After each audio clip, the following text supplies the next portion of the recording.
محترم سامعین، ایک بار پھر آپ کو خوشامدید کہتا ہوں. آپ دیکھ رہے ہیں ہماری رمضان المبارک کی خصوصی افطار نشریات پروگرام عقیدت رمضان، جو کہ SNN Sachal news network کی خوبصورت اسکرین پر آپ دیکھ رہے ہیں. اور میں ہوں آپ کے میزبان شہزاد سعیدی، اور سیگمنٹ ہمارا قرآن دارالشفا.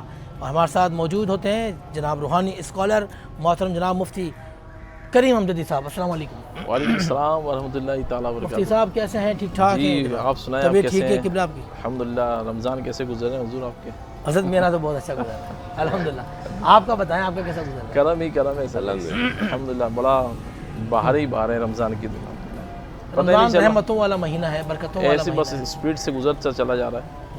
آنن فانن 6 روزے ہو گئے. ہے. 6 روزہ. 6 روزے پتہ ہی نہیں چلا. اچھا مفتی صاحب، ہمارا نمبر جو ہے نا چل رہا ہوتا ہے اسکرین کے اوپر. جی لوگ بہت سارے سوالات کرتے ہیں. کئی ایسے سوالات ہوتے ہیں جسے ہم پڑھ کر ہمیں خود بھی ہنسی بھی آنے لگ جاتی ہے، اور کبھی کبھی ایسے سوالات ہوتے ہیں مولانا صاحب یقین کریں ہمیں رونا آ جاتا ہے. ٹھیک ہے نا. ایک ہماری ماں ہے، ہماری خواتین ہیں، اللہ پاک ان کو صحت والی زندگی عطا فرمائے. انہوں نے کہا میری 3 بچیاں ہیں، لیکن ان کی عمر جو ہے نا بڑی ہوتی جا رہی ہے، اور میں بہت پریشان رہتی ہوں ان کے لیے. ان کے جو رشتے آتے ہیں اگر وہ پسند آتے ہیں لیکن پھر وہ منع کر دیتے ہیں. تو قبلہ کو ایسا وظیفہ بتائیں ان کو کہ ان کا جو رشتہ ہے، ان کی بچیوں کے رشتے ہیں، وہ ہو جائیں. بہت ہی آسان ایک وظیفہ ہے اور ایک عمل ہے. یہ دونوں عمل کر لیے جائیں تو انشاءاللہ تعالی رشتہ 100% انشاءاللہ ہو جائے گا. اور میرے پاس لوگ آتے ہیں تو الحمدللہ کئی لوگوں کی طرف سے یہ خوشخبری آتی ہے کہ آپ نے جو عمل بتایا تو تمہارا رشتہ ہو گیا. ایک طریقہ یہ ہے کہ ایک چادر لے لیں جو آپ کے دل کو بھائے.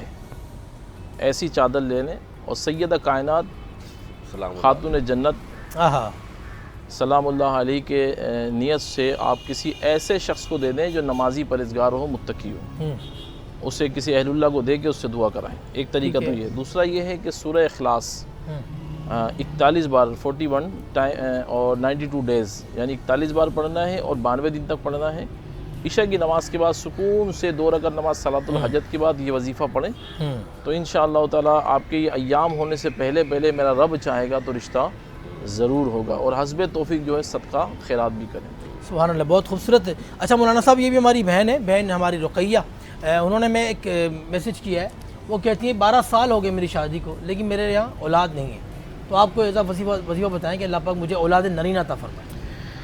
ان کے لیے بھی میں یہ ریکمنڈ کروں گا کہ سب سے پہلے اپنا میڈیکل چیک اپ لازمی کرائیں. بعض اوقات کیا ہے کہ میڈیکل چیک اپ صحیح سے نہیں ہو پاتا، تشخیص صحیح نہیں ہوتی. دیکھیں کوئی بھی مرض ہو، اس کی تشخیص اگر صحیح ہو جائے تو اس کا علاج ہو جاتا ہے. دونوں طرح تشخیص کرائیں، ایک طبی طور پہ بھی اور روحانی طور پہ بھی. کسی اچھی عامل سے، کسی اچھے پیشوا سے مل کے اپنا روحانی سلسلہ یا روحانی علاج کا سلسلہ کروائیں، اور کسی اچھے طبیب سے مل کر اپنا جو نا طبی معائنہ بھی لازمی کرائیں. اس کے علاوہ ایک وظیفہ ہے بہت ہی مجرب ہے، اللہم ربی حبلی من الصالحین. اللہم ربی حبلی من الصالحین، اللہم ربی حبلی من الصالحین. فجر کی سنت ادا کرنے کے بعد وہیں پر بیٹھے رہنا ہے. عصر کی سنت ادا کرنے کے بعد وہیں پر بیٹھے رہنا ہے. 111 بار پڑھنا ہے. اول و آخر درود السلام 11 بار پڑھ کے پانی پہ یا دودھ پہ دم کر لیں اور اس کو نوش کر لیں. اور اللہ کی بارگاہ میں حسنین کریمین کے وسیلے سے، حضرت یحییٰ علیہ السلام کے وسیلے سے دعا کریں تو میرا رب چاہے گا تو آپ کو آنکھوں کی ٹھنڈک والی اولاد ضرور نصیب ہو. ماشاءاللہ. سبحان اللہ. اچھا مفتی صاحب، مجھے لگتا تو ہے کہ ظاہر انہوں نے علاج تو اپنا کرایا ہوگا، میڈیکل علاج تو کرایا ہوگا. ظاہر 12 سال اصل میں صحیح طبیب مل نہیں پاتے. علاج تو لوگ کرا رہے ہوتے ہیں اور جا رہے ہوتے ہیں، لیکن 2 صورتیں ہوتی ہیں اس میں. ایک تو صحیح طبیب نہیں ملتے، اور بعض اوقات صحیح طبیب مل جاتے تو علاج مستقل مزاجی سے نہیں ہوتا. تو کچھ علاج ایسے ہوتے ہیں جو فوراً ہو جاتے ہیں، کچھ علاج اتنے ٹیپیکل ہوتے ہیں کہ جن کا لانگ ٹرم علاج ضروری ہوتا ہے. تو ہمارے مزاج پھر بدلتے رہے. ہمارا قلب ہے نا اصل میں سوکھے پتے کی مانند ہے. اس صحرا کے اندر جیسی ہوا آتی ہے نا تو ادھر چلا جاتا ہے، پھر ہوا ادھر سے آتی ہے تو ادھر چلا جاتا ہے. نیکیوں میں بہت زیادہ دل لگنے لگ جاتا ہے، کبھی بالکل ہٹ جاتا ہے. اسی طرح علاج کا بھی یہی ہوتا ہے کہ فی الفور بعض اوقات روحانی علاج سے بھی فائدہ کما حقہ نظر نہیں آ رہا ہوتا تو ہمارا دل اداس ہو جاتا ہے. ہم کیا کرتے ہیں کہ یار کسی اور کے پاس چلے جاؤ. ایسا نہ کریں. اگر کوئی صاحب شریعت، صاحب تقوی شخص ہے تو اس کے بعد مستقل مزاجی سے علاج کریں. میرا رب چاہے گا تو ضرور دعائیں اور آرزو. ماشاءاللہ ماشاءاللہ. اچھا مفتی صاحب، ایک اور سوال میں شامل کرتا ہوں ہمارا سیگمنٹ قرآن دارالشفا. سوال یہ ہے، ہمارے ایک بھائی ہیں یعقوب صاحب، انہوں نے سوال یہ کیا ہے کہ جب میں سوتا ہوں نا تو مجھے خواب جو ہے وہ اچھے نہیں آتے. مجھے خواب آتے ہیں بہت وحشت والے، ڈراؤنی خواب آتے ہیں، جس سے میرے دل میں خوف ہو، وحشت پیدا ہو جاتی ہے اور میں بہت پریشان رہتا ہوں. مجھے ایسا لگتا ہے کہ میرے پیچھے کسی نے کوئی شرارت کی ہو. اس کی بھی دو صورتیں، ایک تو ان کو چاہیے کہ مکمل پاکی حاصل کریں، پیشاب کی چھینٹوں سے بھی بچیں. ہاں یہ لازمی، کیونکہ اکثر جو برے خواب ہوتے ہیں وہ اس وجہ سے بھی آتے ہیں کہ انسان کی کہیں نہ کہیں ایسے معاملات ہوتے ہیں جہاں اس کا تعلق نجاستوں سے جڑا ہوا ہوتا ہے. اللہ اکبر. تو اس سے اگر اللہ نہ کرے ان کے ساتھ کوئی مسئلہ ہے تو یہ تو رب جانتا ہے اور وہ جانتے ہیں. تو ویسے یہ باتیں جو ہماری ہوتی ہے نا، جو آپ کے مطلب چینل کے ذریعے ہو رہی ہے، SS نیوز کے ذریعے، تو یہ عوام الناس کے لیے، سب کے لیے ہی ہے یہ افادیت. اس کے اندر ہر شخص اپنا محاسبہ کر سکتا ہے. تو سب سے پہلے تو ہے کہ اپنا محاسبہ کریں کہ کہیں آپ کی نجاست کے معاملات تو نہیں ہے. دوسری چیز، اگر خدا نہ خواستہ آپ کے ذہن میں یہ ہے کہ آپ کے ساتھ شاید کوئی شرارت ہے یا کوئی مسئلہ ہے، تو ہڈی والا گوشت، 1.25 پاؤ ہڈی والا گوشت اپنے صدقے کی نیت سے کسی غریب کو دے دیں، اور سونے سے پہلے سورہ ناس 21 بار پڑھیں. ایسے اپنے سینے پہ ہاتھ پھیریں، ایسے دم کریں اور یوں ہاتھوں پہ دم کریں، اور پورے چہرے پہ اور سر پہ اور پورے جسم پہ آپ پھیر لیں. اول آخر دوشی پڑھیں اور عافیت کی دعا کریں. انشاءاللہ ایسے خواب سے ہمیشہ کے لیے نجات مل جائے گی انشاءاللہ تعالی. سکون بھی ہوگا، راحت اور آرام سے آپ کو نیند آئے گی ماشاءاللہ. مفتی صاحب، قرآن دارالشفا، میرا آخری سوال، کوئی ایسا عمل بتائیں کہ بندہ نظر بد سے محفوظ رہ سکے. ماشاءاللہ. اکثر یہ سوال آتا ہے، اور اس کے لیے میں بڑا مطلب اس جملے کے مطابق ایک اور جملہ میں کہتا ہوں. جیسے لوگ کہتے ہیں کہ ہم نظر بد سے محفوظ ہو جائیں، تو ان کے لیے میں کہتا ہوں کہ نظروں میں آ جاؤ تو نظر نہیں لگے. واہ واہ. تو اہل اللہ کی نظر میں آ جاؤ، اللہ والوں کی نظر میں آ جاؤ. تو جب ان کی نظر میں ہوں گے نا آپ، ان کے روحانی کرائڈ ایریا میں ہوں گے. جیسے آپ دیکھیں نا، آپ کوئی کنڈا ڈالتا ہے بجلی کا تو 220 میں ہی ڈالتا ہے، 11,000 وولٹیج اس کے اوپر سے جا رہے ہوتے ہیں تو اس پہ ڈالتا بھی نہیں ہے، کیونکہ اس کے ذہن میں ہی ہوتا ہے اگر میں نے 11,000 وولٹیج کے اندر کنڈا ڈال دیا کمال حضرت، تو کمال میں جو ہے نا بسٹ ہو جاؤں گا. کمال. تو اسی طرح جب آپ کسی 11,000 والے حضور غوث اعظم رضی اللہ کے چاہنے والوں کے کرائڈ ایریا میں آ جائیں گے نا، ان کی روحانیت کے ایک حصار میں آ جائیں گے، تو کوئی بھی شرارت کرنے والا ہوگا، نظر بد ڈالنے والا ہوگا، جادو کرنے والا، سپلی کرنے والا، اثرات، تو انشاءاللہ وہ جو ہے نا وہ بولے گا میں خود بسٹ ہو جاؤں گا.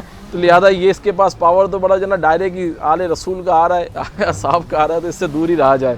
پھر بھی ایک وظیفہ جو ہے وہ سورہ قلم کی آخری 2 آیتیں ہیں جو نظر بد کے لیے بہت ہی زبردست آیتیں، اور اس کی تفصیل میں آپ ضرور پڑھیے گا. بلکہ میں اپنے ناظرین کو بھی SN نیوز کے توسط سے میں یہ آپ کو ایک ریکویسٹ کروں گا کہ یہ جو 2 آیتیں ہیں اس کا ترجمہ اور تفسیر کنز الایمان سے ضرور پڑھیں. انشاءاللہ تو آپ کا ایمان تازہ ہو جائے گا کہ یہ آیت نبی کریم علیہ السلام کے سے تحفظ کے لیے جو رب نے نازل فرمائی ہے، کمال کی آیتیں. یہ پڑھیں، پڑھ کے اپنے بچوں پہ دم کریں، آپ اپنے اوپر دم کریں. انشاءاللہ ہر طرح کی نظر بد سے آپ کو عافیت اور جو نا محفوظ آپ رہیں گے انشاءاللہ تعالی. بہت ضرور یقاد الذین سے یہ شروع ہے، یقاد الذین کفروا والی آیت ہے. یہ پوری 2 آیتیں اور بہت ہی شاندار.